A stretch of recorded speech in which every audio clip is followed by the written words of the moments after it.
Bonjour à tous, alors aujourd'hui nous allons parler de comment faire un plafond en placo étape 4. Pour la mise en place du placo, nous avons donc décidé de mettre de la BA13 avec 4 bords amincis. Vous aurez donc besoin d'un lève-plaque que vous pouvez soit louer ou soit acheter à partir de 100 € dans certains magasins, vous verrez comme Brico Dépôt, Leroy Merlin.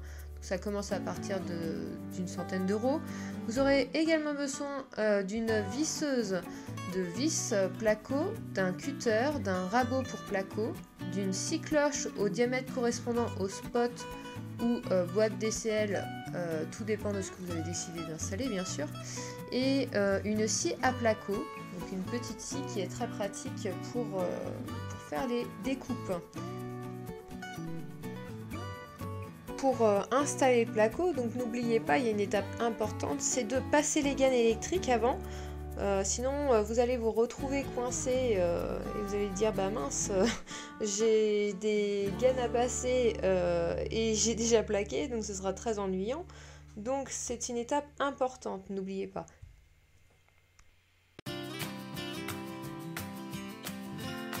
Il faut savoir que quand vous mettez votre plaque de placo, vous devez la mettre perpendiculairement aux fourrures. Quand vous allez vouloir plaquer votre plaque de placo, vous allez donc vous munir de votre lève-plaque. Vous allez donc soulever votre plaque de placo et quand elle sera plaquée au niveau du plafond, vous allez donc prendre votre visseuse et visser au niveau des emplacements de fourrure.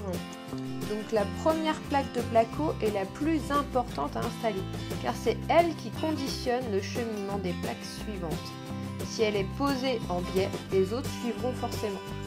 Donc c'est une étape très importante, donc prenez le temps, il n'y a pas d'urgence, c'est la plus importante. Donc les bords amincis de la plaque de placo doivent se suivre.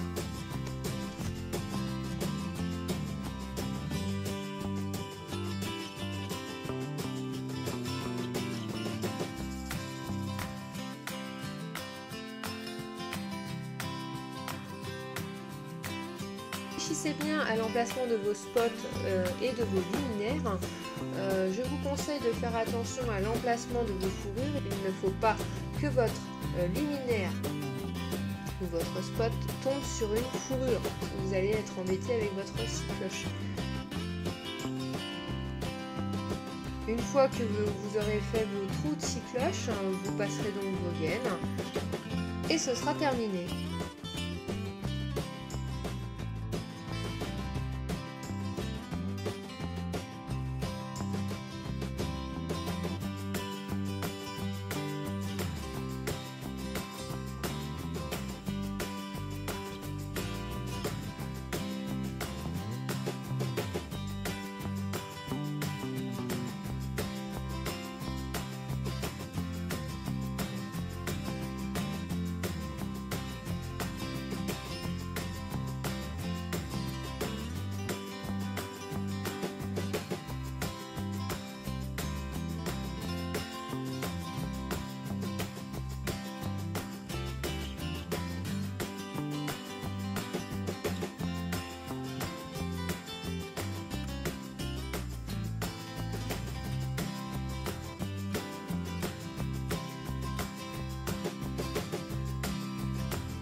Donc fin de journée, on est assez content.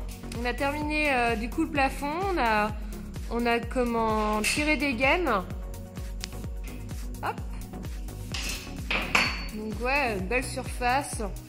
On a bien bossé, c'est cool.